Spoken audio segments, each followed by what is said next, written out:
ಇವತ್ತೇನು ಶುದ್ಧೀಕರಣ ವಾಹಿನಿಯ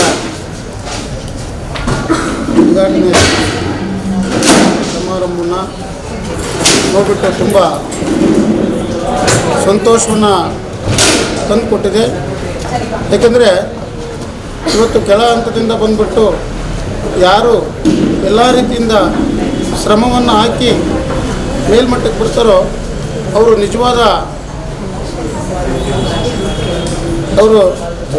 ನಿಜವಾಗಲೂ ಕೂಡ ಯಶಸ್ವಿಯನ್ನು ಕಾಣ್ತಾರೆ ಅಂತೇಳಿ ಹೇಳಲಿಕ್ಕೆ ಬಯಸ್ತಾ ಇದ್ದೀನಿ. ಹಾಗೆ ಏನು ಮಂಜುನಾಥ್ ರೆಡ್ಡಿಯವರು ಈ ಒಂದು ಶುದ್ಧೀಕರಣ ವಾಹಿನಿಯಲ್ಲಿ ಭಾಳಷ್ಟು ವಿಶೇಷವಾಗಿ ತಳಮಟ್ಟದ ಜನರಿಗೆ, ತಳ ಸಮುದಾಯದವರಿಗೆ, ದಲಿತ ವರ್ಗದ ನಾಯಕರಿಗೆ, ದಲಿತ ವರ್ಗದ ಬಂಧುಗಳಿಗೆ, ಕೂಲಿ ಕಾರ್ಮಿಕರಿಗೆ, ಕಟ್ಟಡ ಕಾರ್ಮಿಕರಿಗೆ ಎಲ್ಲ ಯಾರು ಶೋಷಣೆಗೊಳಗಾಗಿರ್ತಾರೋ ಅಂಥವ್ರನ್ನು ನಾವು ಗುರುತಿಸ್ಬಿಟ್ಟು ಮಾಧ್ಯಮ ಮುಖಾಂತರ ಅವರಿಗೆ ಒಂದು ನ್ಯಾಯವನ್ನು ದೊರಕಿಸ್ಕೊಡ್ಬೇಕು ಅಂತೇಳಿ ಒಂದು ಒಳ್ಳೆಯ ಉದ್ದೇಶವನ್ನು ಇಟ್ಕೊಂಡು ಈ ಒಂದು ಶುದ್ಧೀಕರಣ ವಾಹಿನಿಯನ್ನು ಇವತ್ತು ಲೋಕಾರ್ಪಣೆ ಮಾಡಿದ್ದಾರೆ. ಅವರಿಗೆ ದೇವರು ಆ ಒಂದು ಒಳ್ಳೆಯ ಶಕ್ತಿಯನ್ನು ಕೊಡಲಿ, ಯಾಕಂದರೆ ಆರೋಗ್ಯವನ್ನು ಕೊಡಲಿ ಅಂತೇಳಿ ಹೇಳಲಿಕ್ಕೆ ಬಯಸ್ತಾ ಇದ್ದೀನಿ.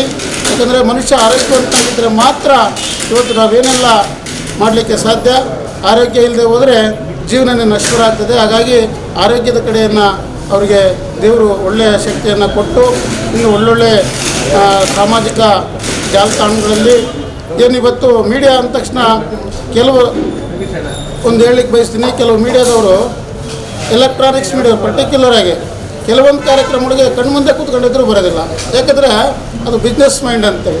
ಸೊ ಹಾಗಾಗಿ ನಾನು ಈ ಒಂದು ಸಂದರ್ಭದಲ್ಲಿ ಒಂದು ನಮ್ಮ ಮಂಜುನಾಥ್ ರೆಡ್ಡಿ ಅವರಿಗೆ ಒಂದು ಕಿವಿ ಮಾತನ್ನು ಹೇಳಲಿಕ್ಕೆ ಬಯಸ್ತಾ ಇದ್ದೀನಿ. ಮಲ್ಲಿಕಾರ್ಜುನ ರೆಡ್ಡಿ ಅವರಿಗೆ ಒಂದು ಕಿವಿ ಮಾತನ್ನು ಹೇಳಲಿಕ್ಕೆ ಬಯಸ್ತಾ ಇದ್ದೀನಿ.